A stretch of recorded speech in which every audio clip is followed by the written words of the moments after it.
Un homme qui se prend pour Robinson, un homme qui a la tête dans les nuages ou encore un couple qui vit dans la nature néo-zélandaise depuis 11 ans, installez-vous confortablement dans votre canapé bien douillet, car il y en a qui ont choisi un autre mode de vie que le vôtre. Voici les 8 personnes qui vivent isolées du reste du monde. N'hésitez pas à liker la vidéo si elle vous plaît et si vous êtes nouveau sur la chaîne, n'oubliez pas de vous abonner et d'activer la notification pour ne rater aucune de nos prochaines vidéos. On commence.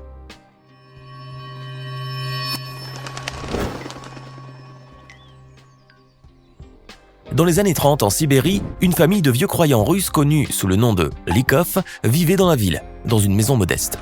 Mais lorsque Staline est monté au pouvoir et qu'il a exercé une politique anticléricale, les 4 membres de la famille, Karp Osipovitch Likov le père, Akulina Karpovna Likova, la mère et leurs enfants Sabine et Natalia Karpovna Likova, sont partis à pied se réfugier dans une réserve naturelle avant de définitivement lâcher l'ancre quelque part où personne ne viendrait les déranger et s'installer dans la taïga sibérienne dans la chaîne montagneuse d'Abakan, en Khakassie.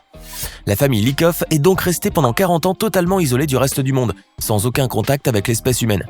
Pendant ce temps, 2 autres enfants sont venus agrandir la famille, Dmitri et Agafia Likova. La famille a vécu pendant de longues années sans avoir conscience du temps qui passe, ni de ce qui se passe comme événement autour d'eux. Ils n'ont même jamais entendu parler de la Seconde Guerre mondiale. Les 2 derniers enfants, eux, n'ont jamais vu d'êtres humains, à part les membres de leur propre famille. Leur préoccupation était de trouver de la nourriture, faire du feu, prier, pêcher, couper du bois, s'occuper des potagers, chercher de l'eau, etc.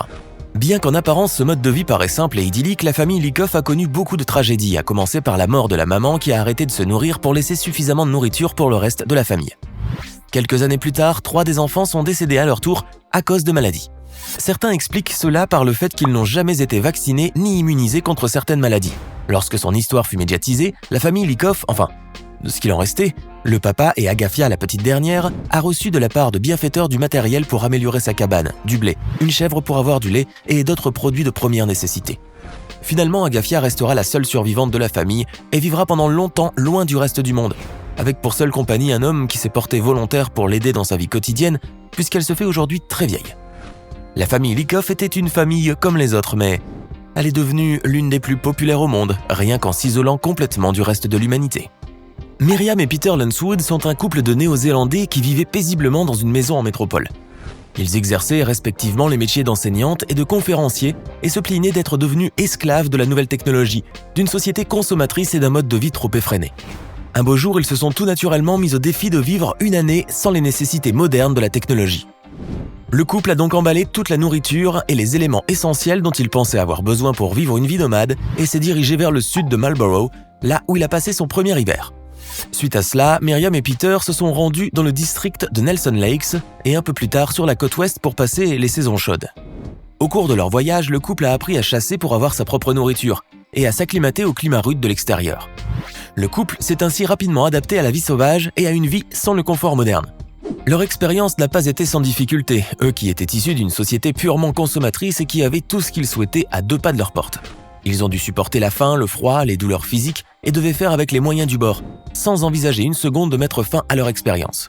Leur rêve aujourd'hui est de ne plus jamais devoir retourner à la civilisation. Ils aiment leur nouvelle vie, le fait de ne pas avoir de toit fixe et se sentir très libres. L'ancienne enseignante et l'ancien conférencier sont devenus des amoureux de la nature. Ils sont moins déprimés, moins stressés et surtout plus heureux. Eux qui étaient encastrés dans les moules d'une société trop conventionnaliste et dans un engrenage interminable, sont devenus de bons vivants. Jeff, Rose et leurs 5 filles vivaient comme n'importe quelle famille ordinaire. Un jour, ils ont tout bonnement décidé de changer de mode de vie et de se lancer dans une vie hors réseau.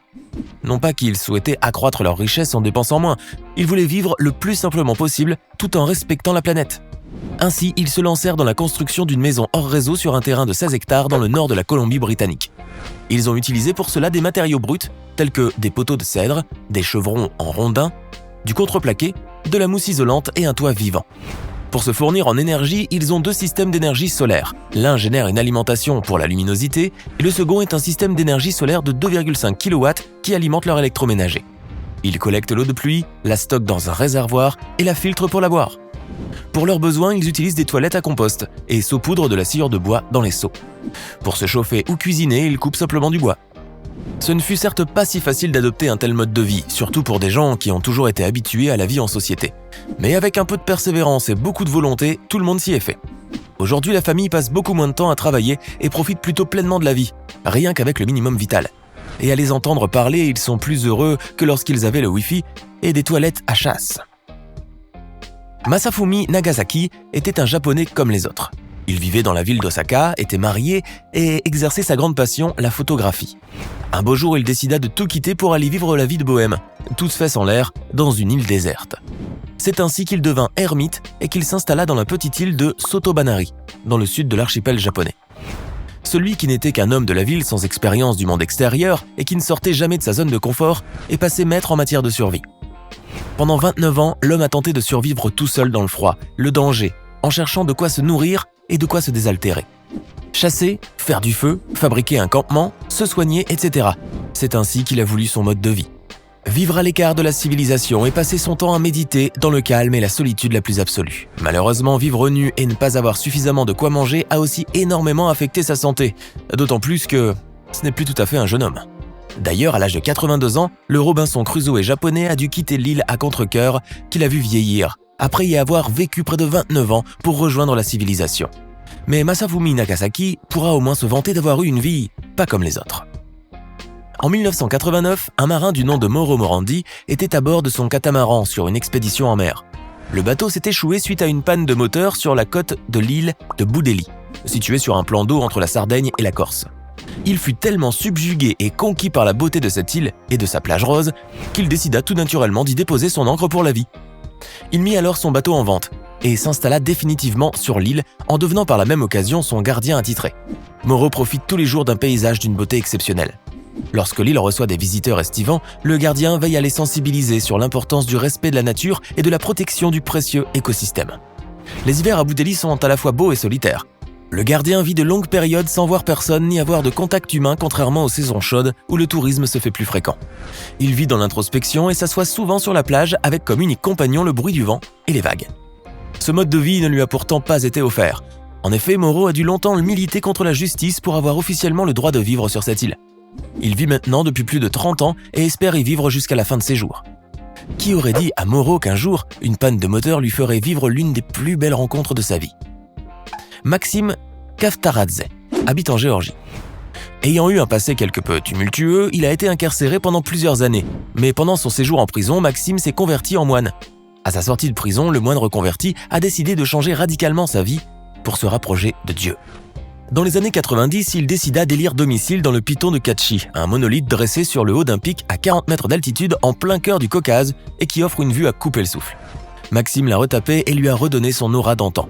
Car la demeure, qui est devenue plus exactement une église nommée Saint-Maxime le Confesseur, date du 9e et du 20e siècle. Ce lieu, essentiellement construit pour le culte, a été laissé à l'abandon pendant des centaines d'années. Maxime, devenu moine, profite tous les jours de la solitude, de la beauté majestueuse du paysage qu'il a à ses pieds et d'un calme exceptionnel qui inviterait n'importe qui à se déconnecter de la vie terrestre. Mais cette dévotion a cependant un prix. Maxime a dû subir pendant longtemps des conditions rudes et vivre dans un grand inconfort. Il lui aurait même arrivé de dormir dans le frigo car il n'avait pas d'endroit où s'allonger et se protéger du froid. Grâce à l'aide de plusieurs fidèles qui le ravitaillent, le moine vit aujourd'hui paisiblement dans l'église Saint-Maxime le Confesseur, où il passe son temps à méditer dans une solitude quasi totale. Il lui arrive de recevoir la visite de jeunes hommes en quête de rédemption. Comme quoi, pour se transformer de criminel à moine, il suffit de se percher très haut dans les nuages. Vous êtes un salarié, vous vivez des journées très rythmées avec le boulot et vous rêvez de vous retrouver seul dans un endroit reculé, un endroit calme et serein et surtout sûr. Nous avons la solution pour vous, mais pour cela, il va falloir vous envoler à Varsovie, en Pologne. Là-bas, vous trouverez la maison la plus sûre du monde. Une maison de 2500 mètres carrés qui vous offre toute une panoplie d'avantages. La demeure prend la forme d'un cuboïde dont certains murs sont mobiles et amovibles. En effet, ces murs latéraux, est et ouest, se déplacent vers la clôture extérieure pour créer un immense espace. Après que vous ayez franchi la porte d'entrée, il y a une zone de sécurité à passer avant d'atteindre l'intérieur. Le concept innovant de cette maison consiste en l'interférence des murs mobiles avec la structure urbaine de la parcelle. C'est-à-dire que lorsque la maison est fermée durant la nuit, par exemple, la zone de sécurité se limite au contour de la maison. Dans la journée, lorsque la maison est ouverte, elle s'étend jusqu'au jardin qui l'entoure. La partie sud de la maison est clôturée par une énorme porte fabriquée par une entreprise qui travaille normalement avec les chantiers navals et les compagnies aériennes. Cette porte sert également d'écran de projection pour film. Toute la maison est une sorte de monolithe en béton, et toutes les parties qui sont amovibles sont fabriquées en acier léger rempli de laine minérale. En d'autres mots, la demeure est complètement isolée lorsqu'elle est fermée.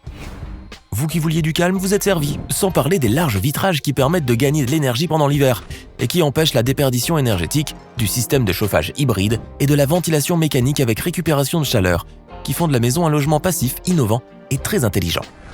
Mais pour avoir le calme, la sécurité et la sérénité, il vous faudra malheureusement payer le prix fort, car cette maison coûte très certainement des millions d'euros. Encore faut-il les avoir. Non, moi je pense qu'il vaut mieux rester dans votre petit studio sympathique et puis, quand vous voudrez trouver du calme et de la sérénité, vous irez vous enfermer dans votre voiture, au fond du garage. Ce n'est pas plus mal. Au moins vous n'aurez pas à dépenser des millions. Mais bon, vous voilà prévenu. Si un jour vous avez tous ces millions, vous saurez comment vous payer la tranquillité totale. Alors que pensez-vous de ces gens qui vivent isolés ? Et si cette vidéo vous plaît, n'oubliez pas de mettre un pouce bleu, de vous abonner à la chaîne et d'activer la cloche pour recevoir toutes les notifications et ne rien manquer de nos prochains contenus.